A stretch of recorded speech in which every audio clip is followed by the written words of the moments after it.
Hi everybody, this is Rhys Barber from Audiology Associates. Thanks for watching that earwax removal video today. Oh my goodness, we have a dark, dry earwax this one. It is tougher than tough old boots. You can see this layer here, it's really smooth. A bit of olive oil's gone in here. It's almost polished into this particular shape. Patient uses, not cotton buds, but you can't see an indent in the middle of it. The patient's a musician and they use in-ear monitors, which I think what's been happening is as they've been putting that in, it's just been pushing the wax back in all the time. So we've ended up with this compressed, thicker, dark, old wax that we've got here. It's a little bit dry in places as well. So you can really see I want to break this down with the Jobson horn just to try and get this out. It goes almost like a clay, a very thick, sticky clay. That's been patted and compressed together.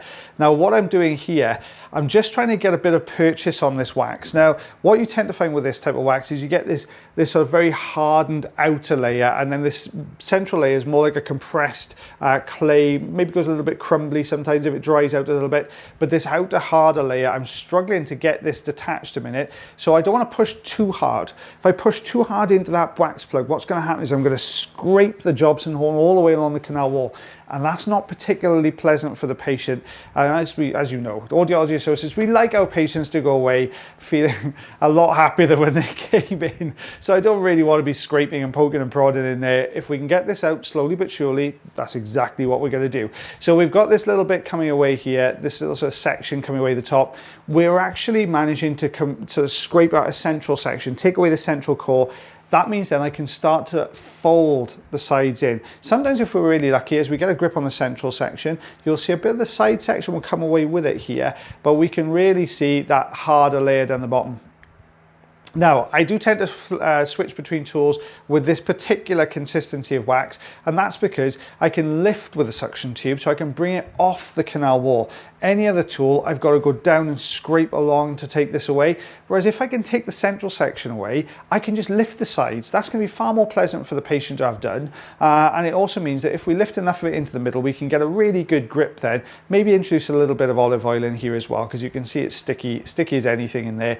That greyish, that grey beige colour underneath, that's dead skin, and that's what's been anchored. So the wax is anchored to the skin is anchored to the underlying healthy skin. So I've put a bit of olive oil in here. Let's try and get everything moving a little bit. Good grip on that skin section. Sometimes we're lucky and it'll work like a little sled and it'll pull the remainder forwards for me.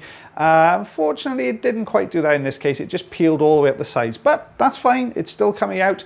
So we can see that really grey colour there. Oh, don't forget guys, we're getting very, very close to waxman. I think I'm recording these videos in advance because I'm actually off for a week. So I'm doing some advanced videos, but I think it comes up tomorrow, I think. Bear with me on that one. Yeah, I'm pretty sure it does. So yeah, make sure you stay tuned for that one, guys. Me and Taylor are going to be doing some waxman calendar for you. So we're just taking this away. You can see the sides are starting to loosen, but look at that dry section right in the middle of there. That is dry as a bone. So we're just going to hold on to this. It's tough as well. It's really hardened up and it's perfectly formed to the shape of the ear canal. It's going to cause us a few problems, this one. It's going to be a difficult one to remove, I think. So let's see if we can start peeling this side away again now. There we go. I know there's loads of you shouting at the screen, Jobson horn. No, we can't do it. Not easily here anyway, let's put it that way, just because this is quite deep, so it's not an easy one to do. If I can loosen it and I can get a view of what's going on behind, then maybe. But at the moment, it's just a little bit too close to the eardrum to want to push that in there. You can see how dry this is. Now we're going to use the top. Let's go for a different tack. We've detached on the side there. I just saw a tiny bit of movement. If we can hold on to the top of this plug, fold it down. Let's start peeling this forwards. Best case scenario, it comes out with suction. Worst case scenario, we can still get over the top with the Jobson horn if we pull it away from the eardrum. So you can see I'm just wiggling there. That's what I wanted to see, that little bit of movement coming through. There it goes. Let's pull this all the way out.